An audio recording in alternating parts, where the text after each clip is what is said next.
Not gonna lie, I did not go into this expecting it to resonate with me. For two reasons really. The first one being that it revolves around the music of Bruce Springsteen, and I have virtually no connection to him or his music whatsoever. I've never been a fan, it's just not my thing, and I really don't care. And the other reason I wasn't expecting to get that much out of this was the trailer. It made the movie look cheesy, kinda shallow, and not all that interesting. And to be honest, it came across as very gimmicky too. But I thought it was still worth giving a shot, and I could see some potential in it. And well, the story here deals with this teenage Pakistani boy in a small British town in the late 80s. He's from a fairly conservative family, he feels a bit misunderstood, and he wants to be a writer. And that's when he discovers the music of Bruce Springsteen, aka The Boss. He just feels like Bruce is speaking right at him, and music becomes a complete obsession for him. And well, that part of the story is okay, I guess, but it's not really what made this movie as good as it is. And I would say that this is actually a really solid movie, with way more emotional depth than I'd expected going into it. And it's really that strong emotional core that drives the movie and elevates the whole thing, because it deals with a lot more than just the music of Bruce Springsteen.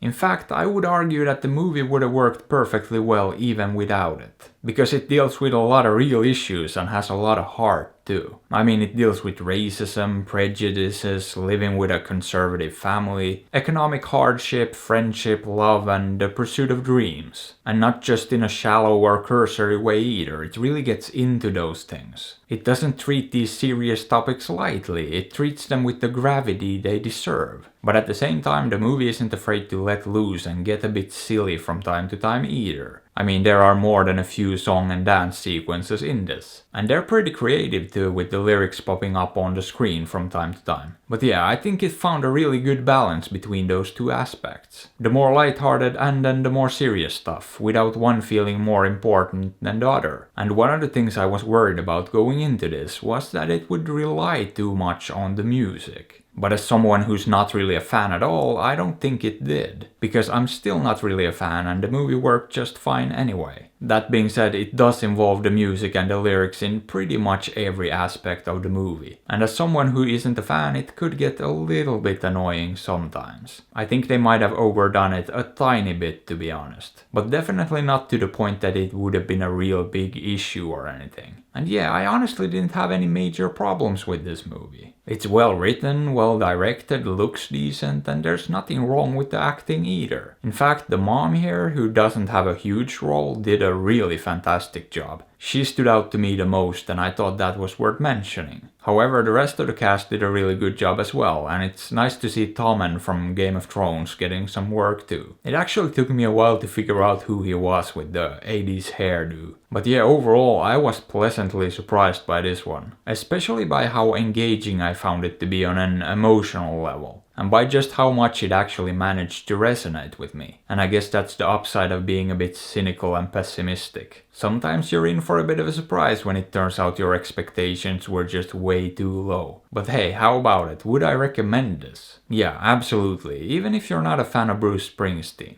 So maybe give it a shot. Or don't, after all, I'm not your boss. But hey, what are your thoughts on this? Have you seen it? Did you like it? Let me know. And if you enjoyed the video, maybe give it a thumbs up or sub to the channel, because that would be fantastic. And if you'd like, you can also support me on Patreon or PayPal through the links in the description. And as always, I appreciate you and thanks for watching.